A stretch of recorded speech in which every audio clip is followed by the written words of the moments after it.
nakuha nyo na yung certificate of endorsement nyo, ay pwede na kayong mag-submit ng application for permanent residence.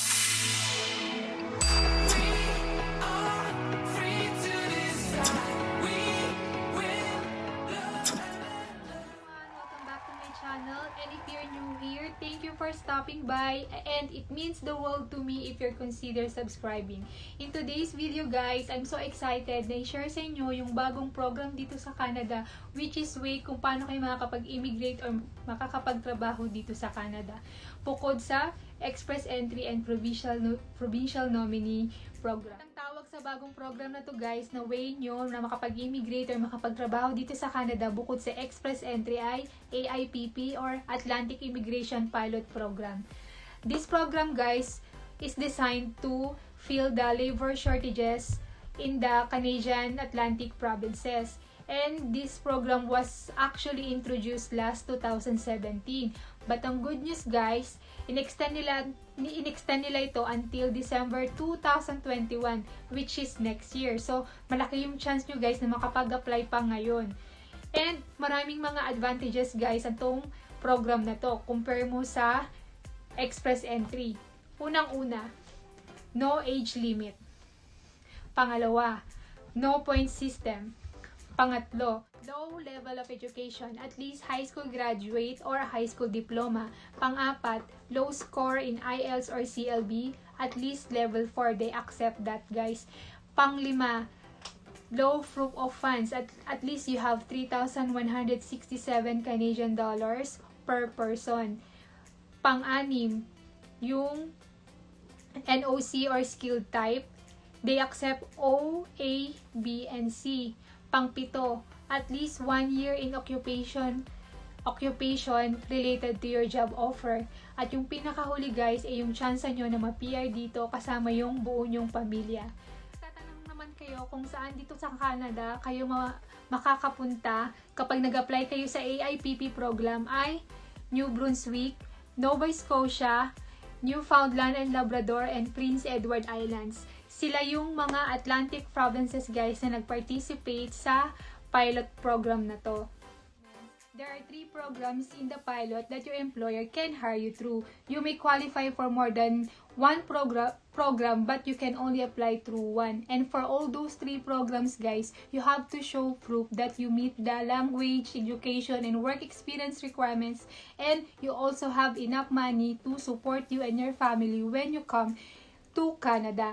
And those programs are Atlantic International Graduate Program, Atlantic High Skilled Program, and Atlantic Intermediate Program.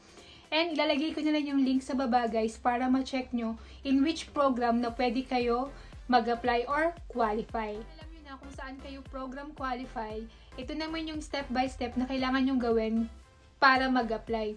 Yung una, kumuha na kayo ng IELTS reports nyo. Paano? Kontakin nyo or maghanap kayo ng IELTS test center dyan sa lugar nyo para makapag-schedule kayo ng date kung kailan kayo pwedeng mag-exam and kung magkano ang IELTS fee. At kung wala kayong idea kung ano ba yung IELTS exam or test, ilalagay ko na lang yung link sa baba ng IELTS practice test para makatulong din sa inyo. Na kailangan nyo nang kunin yung ECA reports or ECA or Educational Credentials Assessment. This is required in order to prove that your level of education is commensurate or equal to Canadian education system. Naman guys, find a designated employers participating in the pilot na makapagbibigay sa inyo ng job offer.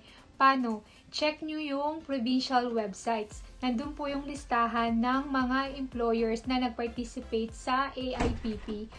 At yung other options naman guys, pwede nyo i-check sa indeed.ca yung mga employers na nag-hiring. Kasi minsan, dun sa website ng provincial website nila, nakalagay yung listahan ng mga employer, pero stop hiring na pala sila.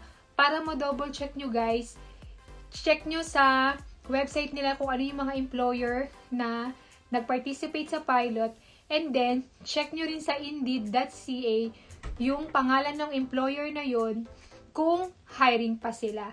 Apat naman naman guys, get a settlement plan. Your employer will endorse you to a designated settlement service provider organization na mag-a-assist sa inyo. And once you get your settlement plan, kailangan nyo bigyan ng kopya yung employer nyo at yung isa naman para sa sarili nyo. At kung pupunta na kayo dito sa Canada, kailangan nyong dalhin yung settlement plan nyo. Lima naman guys, get your certificate of endorsement. Your employer will handle this process kasi yung settlement plan na binigay nyong kopya sa kanila ay isisend nila yun sa province together with your endorsement applications. And once na na-aprobahan kayo guys, saka nila ipapadala sa inyo yung certificate of endorsement. At ang goal natin dito guys, yung certificate of endorsement, ay yun yung isa sa mga requirements pag nag-apply kayo ng permanent residence. Guys, since nakuha nyo na yung certificate of endorsement nyo, ay pwede na kayong mag-submit ng application for permanent residence. Yay! Joke lang. So, yun. Ilalagay ko na lang yung link sa baba guys kung paano mag-apply ng permanent residence once na nakapunta na kayo dito sa Canada. Guys, tapos na tayo. Sana nakatulong na naman ako at may natutunan kayo. And if you appreciated this video, please hit the like button and leave me some comments and feedbacks about what you thought. I want to connect with you in a comment section. And definitely, subscribe to my channel for more videos and hit nyo na rin yung notification bell para sa aking mga next videos. Thank you so much again guys for watching. See you on my next videos. Bye!